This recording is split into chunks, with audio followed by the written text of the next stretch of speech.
une relation durable avec la famille. Une relation durable avec la famille. Eh bien aimé, la famille est bien secouée en ce moment. La famille est secouée en ce moment, bien aimé. Et l'ennemi a décidé de détruire la famille. Du coup, les familles. Or, qu'est-ce qui forme une société? Une société est formée des familles qui composent la société. Si les familles sont détruites, la société va être comment, bien aimé?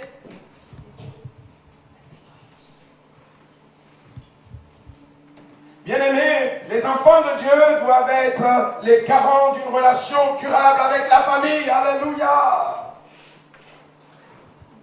Dans les maisons où il y a un enfant de Dieu, une servante, un serviteur de Dieu, ils doivent être de ceux et celles qui travaillent pour la famille. Amen! Nous voulons le répéter encore. C'est Dieu lui-même qui a dit à un moment donné à Adam, il n'est pas bon que tu sois seul. Et Dieu va créer Ève. Et la Bible nous dit que les deux deviennent une seule chair. Alléluia. Et quand on est marié, bien aimé, on est marié pour la vie. Et oui. La relation durable avec Dieu, c'est pour l'éternité. Mais la relation durable avec son mari ou sa femme, c'est pour toute la vie. Amen. C'est pour toute la vie. Et il faut partir dans cette mentalité. Hein? Si vous partez déjà dans une mentalité que, de toute façon, si ça ne va pas, on va se séparer. Alors là, vous partez déjà d'un mauvais pied. C'est pour la vie, bien-aimé. Quand on regarde dans la parole de Dieu,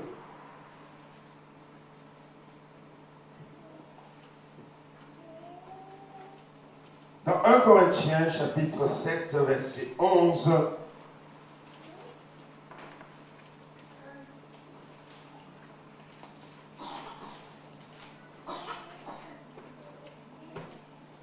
on a ce texte. C'est tout un chapitre sur le mariage.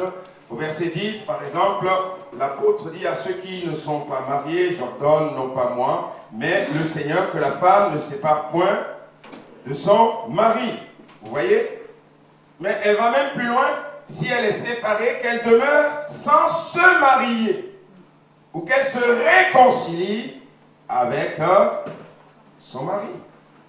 Et que le mari ne répudie point sa femme. Bien aimé, on doit voir, je vais dire, dans ce monde où tout se casse la figure, excusez-moi l'expression, mais tout est en train de se briser, de se détruire, on doit être les garants de ces choses-là. Si on ne trouve pas ça à l'église, on va le trouver où, bien aimé? Si les hommes et femmes de Dieu n'ont pas ces choses comme des appuis solides en eux, on va les trouver où?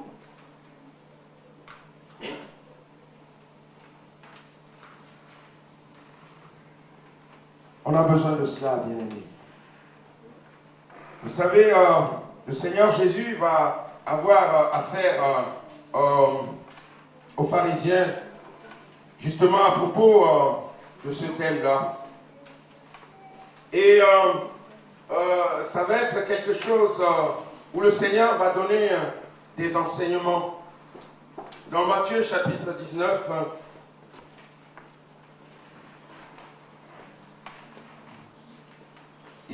ils vont lui poser donc toutes ces questions et tout cela. Et Jésus va dire,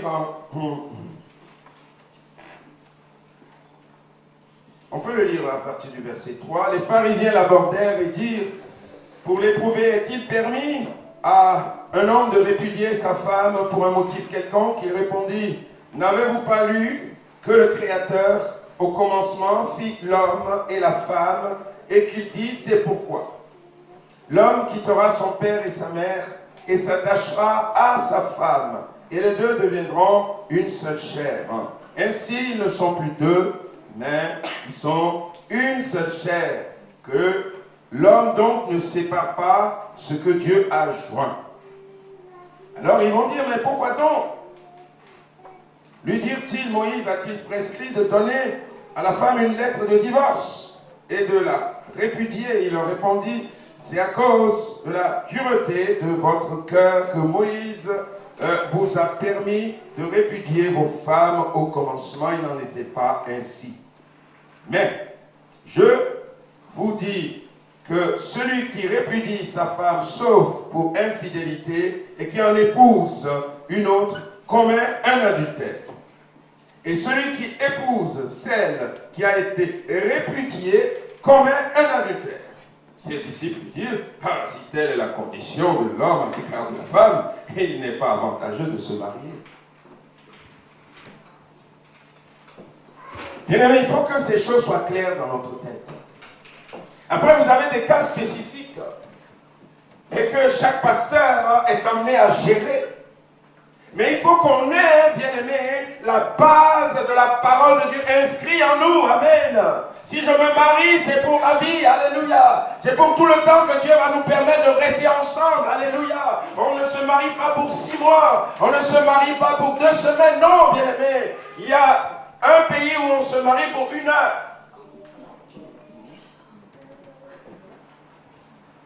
On se marie pour 1 heure.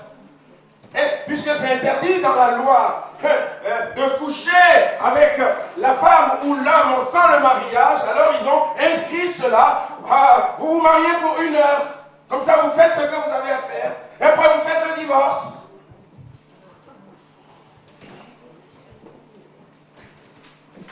On cherche les parades. Bien-aimé, est-ce que vous savez que, bibliquement, la jeune fille est appelée la Vierge? La jeune fille est appelée la Vierge. Et quand on dit une femme dans la Bible, c'est la femme qui est mariée. Une jeune fille, c'est la Vierge. On peut vous traiter de vieillot, on peut vous traiter de tout ce que vous voulez, mais gardez-vous dans cette pureté, dans cette sainteté, que vous soyez jeune homme ou jeune fille, jusqu'au jour où Dieu va vous conduire vers l'homme ou la femme qu'il a prévu pour vous. Amen. Et là, vous serez dans le bonheur.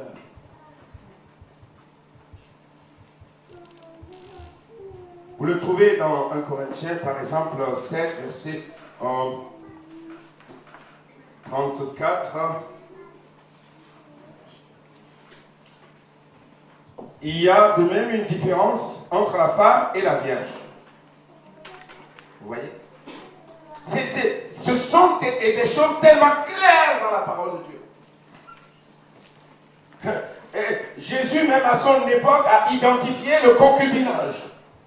Vous vous rappelez de ce dialogue avec la femme samaritaine? Vous voyez? Appelle ton mari. La femme dit, j'ai pas de mari. Il dit, ça tu as dit vrai parce que tu as eu 5 maris, mais celui que tu as maintenant, c'est pas ton mari. Mais oui, les choses sont claires aux yeux de Dieu, bien aimé. Il faut qu'elles soient claires à nos yeux, c'est la doctrine, c'est la parole de Dieu. Amen. Hein? Le mariage, c'est un homme et une femme. L'homme quittera son père et sa mère et s'attachera à sa femme. Les deux deviendront une seule chair. Qu'il y ait des lois qui sortent, qui font l'opposé ou le contraire, nous on se focalise sur la parole de Dieu. Amen. Amen.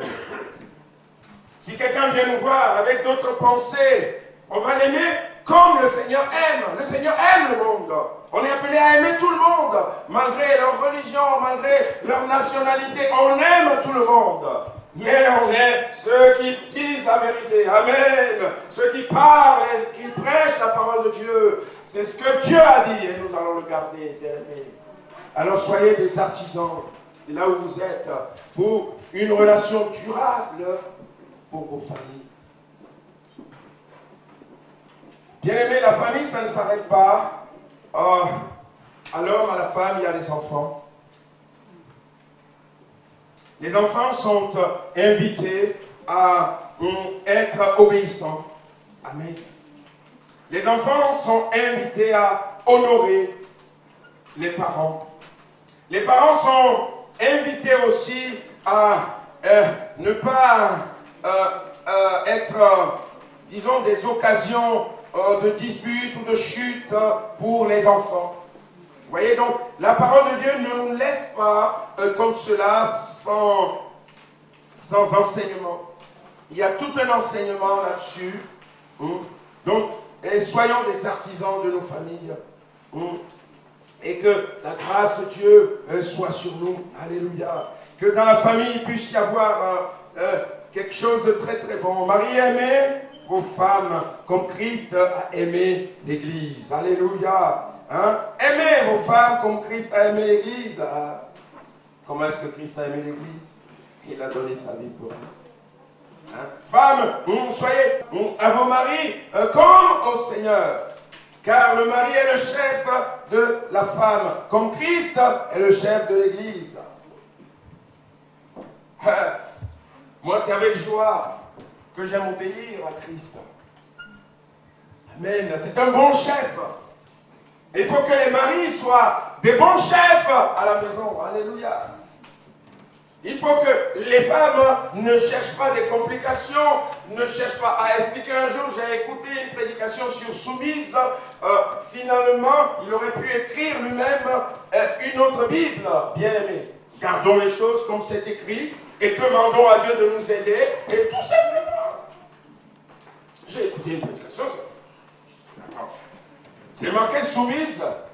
C'est tout. Seigneur, aide-moi, conduis-moi, guide-moi. Quand vous avez quelqu'un qui vous aime, il n'y a pas de souci.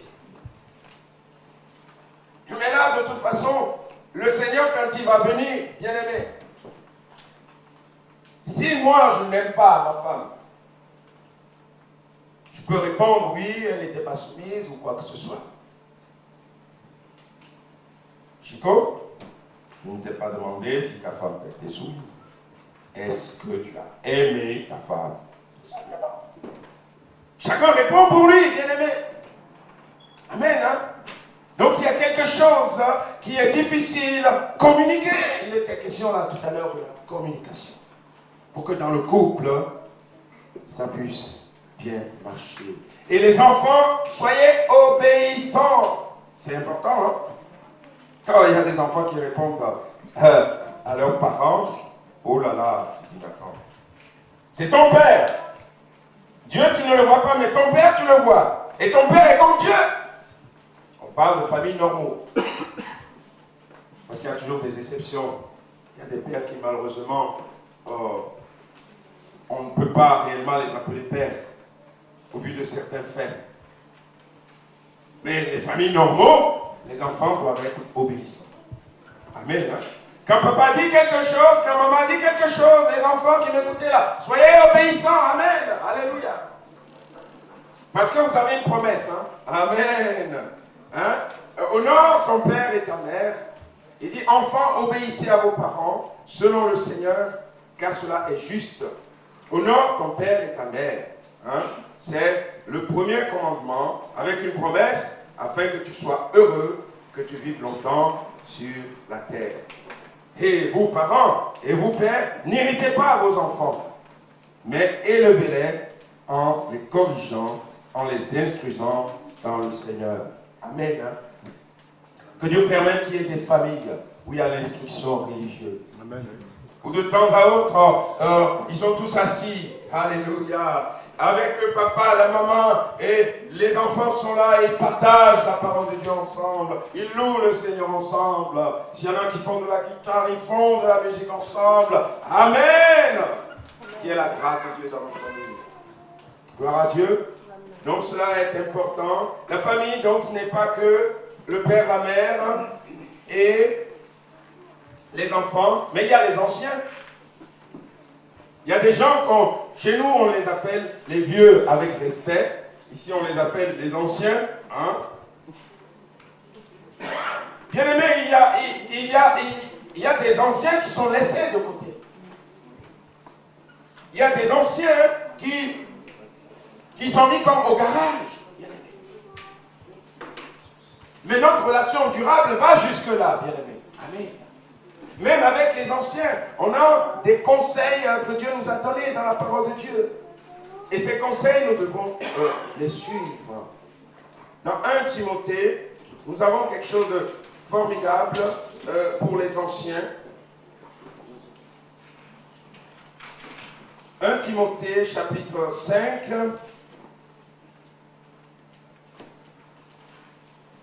Verset 4. Si une veuve a des enfants ou des petits-enfants, qu'ils apprennent avant tout à exercer la piété envers leur propre famille et à rendre à leurs parents ce qu'ils ont reçu d'eux, car cela est agréable à Dieu. Amen. Hein? Cela est agréable. Au verset 7, déclare-leur ces choses afin qu'elles soient irréprochables. Si quelqu'un n'a pas soin des siens, et principalement de ceux de sa famille, il a renié la foi. Il est pire qu'un infidèle. Amen. Il a renié la foi. On ne peut pas dire, voilà, moi je sers le Seigneur, je suis avec le Seigneur. Et les anciens, vous les laissez de côté. Vous les laissez se débrouiller seuls. Mais non, bien. Un jour, si le Seigneur tarde, toi aussi, s'il te prête vie, tu seras ancien. Et tu seras content quand ton fils ou ta fille vient te rendre visite. Hein? Quand ton fils ou ta fille vient te prendre, te faire balader dans un parc, prendre du temps avec toi. Bien-aimé, c'est important. Et ça fait partie de ce pourquoi nous sommes là. Alléluia. Une relation durable avec la famille. Amen. Il faut qu'on le note. Ça plaît à Dieu. Alléluia. Et nous avons besoin de cela. Et je termine avec la troisième que j'ai notée. Une relation durable avec l'Église.